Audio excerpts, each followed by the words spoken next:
پیسہ آتے ہی لوگ دین سے دور ہو جاتے ہیں، ان کے اندر تکبر آنے لگتا ہے۔ ایک واقعہ سناتا ہوں۔ نبی اکرم کے زمانے میں ان کا ایک صحابی تھا جس کا نام سعد تھا۔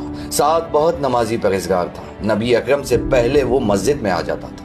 نبی بڑا پریشان رہتے تھے اس کی غربت دیکھ کے۔ نبی اکرم نے اس سے کہا کہ جیسے ہی میرے پاس کچھ آئے گا میں تمہاری مدد کروں گا۔ ایک عرصے تک نبی کے پاس کچھ نہیں ہے، نبی بہت پریشان تھے۔ ایک دن جبرائیل آتے ہیں اور وہ کہتے ہیں کہ اللہ کے رسول، اللہ نے آپ پہ درود و سلام بھیجا ہے، آپ سعد کی حالت دیکھ کے بہت پریشان ہیں، اللہ نے یہ 2 درہم بھیجے اور کہا ہے کہ سعد سے کہیے کہ وہ تجارت کر لے۔ نبی سعد کے پاس گئے اور پوچھا تجارت کرو گے؟ اس نے کہا اللہ کی قسم میرے پاس کچھ نہیں ہے۔ نبی نے 2 درہم اس کو دیا اور کہا کہ اس سے تجارت کر۔ اس نے تجارت شروع کی۔ تجارت اتنی اچھی چلنے لگی کہ اس نے مسجد کے ہی بغل میں ایک دکان کھول لی، لیکن اب وہ بزنس میں اتنا مصروف ہو گیا کہ اس نے مسجد جانا چھوڑ دیا۔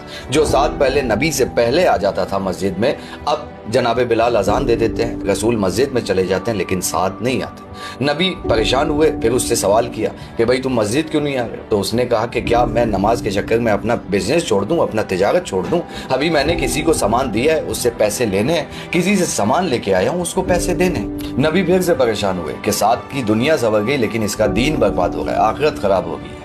جبرائیل پھر آئے، کہا کہ اللہ کے رسول آپ پھر پریشان ہیں، آپ ایک کام کیجئے کہ سعد کو جو 2 درہم لیے ہیں وہ واپس لے لیجئے۔ نبی سعد کے پاس گئے اور کہا کہ سعد وہ 2 درہم نہیں دو گے؟ تو اس نے کہا کہ اب تو میں آپ کو 200 درہم دے سکتا ہوں۔ نبی نے کہا نہیں، صرف 2 درہم چاہیے۔ 2 درہم نبی نے لیے اور سعد اسی حالت پہ لوٹ گیا جس پہ وہ تھا۔ لہٰذا اگر اللہ آپ کو دے کے آزما رہا ہے تو خدا کا شکر کرنا نہ بھولیں۔